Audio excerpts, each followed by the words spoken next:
Assalamualaikum warahmatullahi wabarakatuh. Perkenalkan, nama saya Yanida Safitri dengan NIM 21046194 dengan prodi Pendidikan Sejarah. Baiklah, di sini saya akan membuat video ujian akhir semester Sejarah Indonesia Kuno.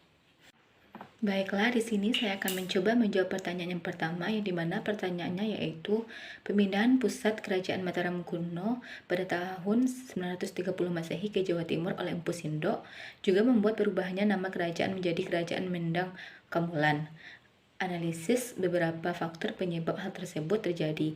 Kaitkan juga dengan beberapa negara yang melakukan perubahan ibu kota saat ini, namun tidak sampai merubah negara tersebut. Baiklah, saya akan mencoba menjawab pertanyaan nomor 1.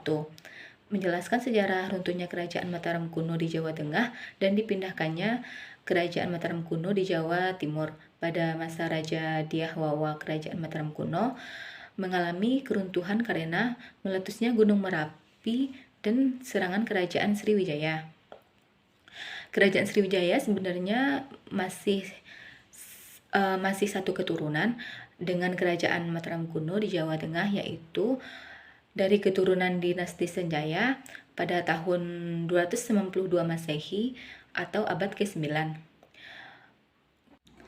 Empu Sindok memindahkan Kerajaan Mataram kuno di Jawa Timur, di mana sebelumnya Empu Sindok ketika era Mataram kuno Jawa Tengah, era Raja Dyah Balitung menjabat sebagai patih Kerajaan Mataram kuno. Pada masa Raja Dyah Wawa, Empu Sindok sudah diangkat sebagai Mahapatih atau dengan gelar Patihindo. Empu Sindok memindahkan Kerajaan Mataram kuno dengan mengambil jalur utara dan bertempat di daerah Tambelang, Jombang dengan bukti situs prasasti waktu hilang di daerah Mojokerapa, Tambang, Jambang dari isi prasasti yang menunjukkan perpindahan Kerajaan Mataram kuno ke Jawa Timur adalah prasasti curian yang dibuat pada tahun 932 Masehi. Empu Sindok bergelar Sringsana Maharaja Tunggawijaya. Baiklah, selanjutnya yaitu pertanyaan nomor 2, yang dimana pertanyaannya yaitu analisis apakah ada hubungan antara keahlian Raja Jayabaya membuat ramalan-ramalan dengan pencapaian kejayaan Kerajaan Kediri di masa pemerintahannya, dan apakah relevan ramalan-ramalan yang dibuat oleh Jayabaya di masa kuno tersebut dengan ramalan Jayabaya yang sering dikatakan Soekarno pada masa perjuangan kemerdekaan. Baiklah, di sini saya akan mencoba menjawab pertanyaan nomor 2. Menurut saya, tidak ada hubungannya karena kejayaan Kerajaan Kediri itu bisa tercapai akibat dari pemerintahan Raja Jayabaya, yang mana raja yang berhasil membuat Kediri bersatu setelah sempat terpecah pada kematian Airlangga. Ia juga dikenal sebagai raja bijaksana yang memerintah secara adil dan rakyatnya menjadi makmur. Di bawah kekuasaannya, wilayah kekuasaan Kediri mencapai seluruh Pulau Jawa, sebagian Sumatera. Wilayahnya begitu luas, bisa dipastikan bahwa armada laut yang dimiliki juga sangat kuat. Bahkan nama kerajaan Kediri terkenal hingga ke Cina. Dibuktikan dengan tulisan saudagar yang bernama Khao Kufei yang memaparkan tentang karakteristik masyarakat di Kediri. Pemerintahan yang dipimpin oleh Sri Jayabaya pun sudah teratur, sementara hukum dilakukan secara tegas dan adil. Menurut saya, ada relevan contohnya pada ramalan penjajahan Belanda dan Jepang yang mana kedatangan orang-orang berkulit putih pembawa senjata yang dapat membunuh dari jauh. Ia memprediksi bahwa mereka akan menjajah Pulau Jawa dalam waktu yang sangat lama. Menurut dia, mereka akan dikalahkan oleh orang-orang yang berkulit kuning yang datang dari utara dan akan menjajah Jawa seumur jagung.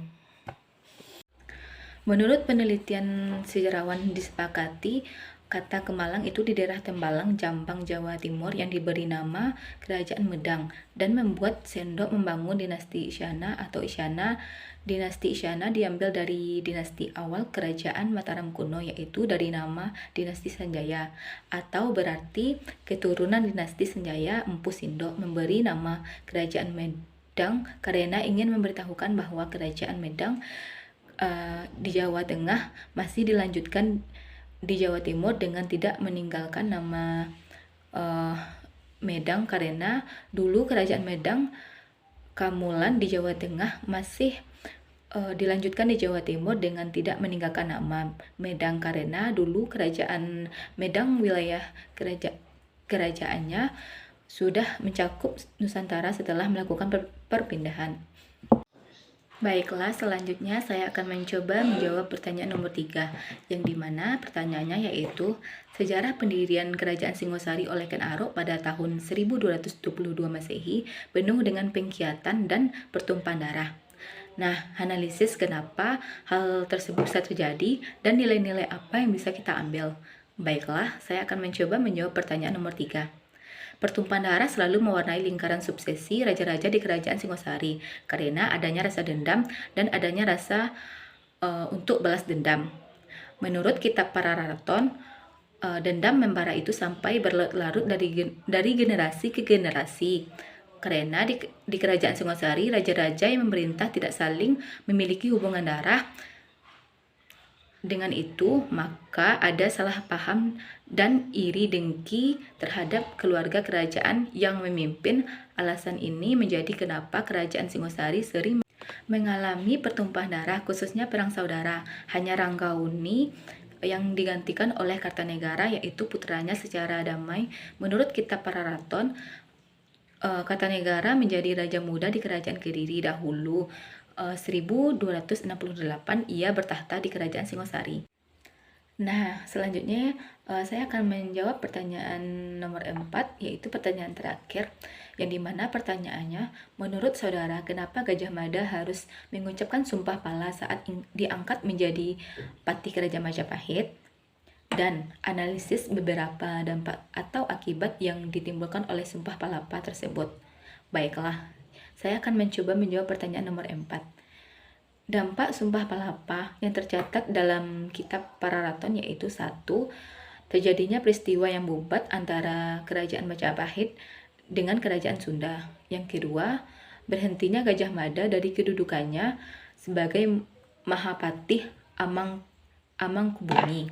Yang ketiga, kematian Putri Sunda dan gagalnya rencana pernikahan Prabu Hayam Wuruk. Baiklah, dari penjelasan pertanyaan dan jawaban saya tadi, saya ucapkan terima kasih. Saya akhiri dengan wassalamualaikum warahmatullahi wabarakatuh.